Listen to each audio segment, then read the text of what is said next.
This is the recording for students who missed the Zoom meeting on May 4th. As you see, this is a list of your to-dos for the week.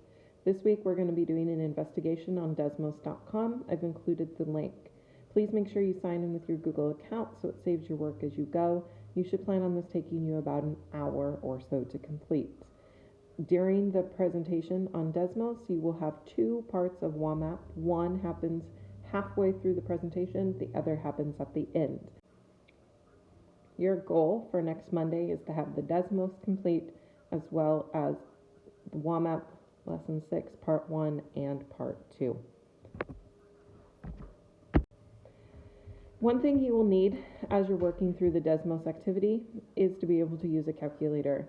I recommend that you either use a graphing calculator, turn your cell phone sideways so that you can see this log button, or even better, open a new window under desmos.com and use the scientific calculator. For these, you are going to have to be able to get a decimal equivalent for a log.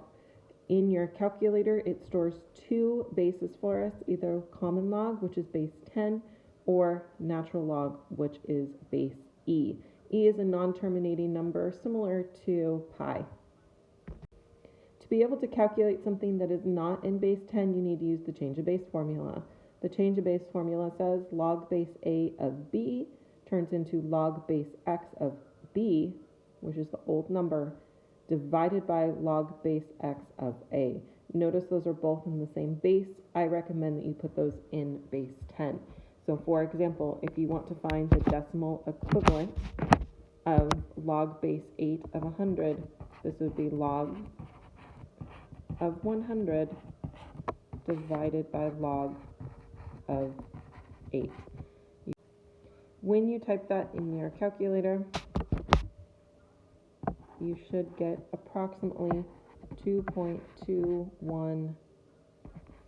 when rounded. It is important that you know how to use the calculator that you're using, whether that's Desmos or your cell phone or a regular graphing calculator. For this slide, what we wanted you to do is practice actually typing these in your calculator. Please take a minute, pause this video, and make sure that you know how to type log of 4 and get that decimal equivalent. Make sure you can type log of 8 and get that decimal equivalent. Make sure on question 5, when it's not in base 2, that you can type that in your calculator and get that decimal equivalent.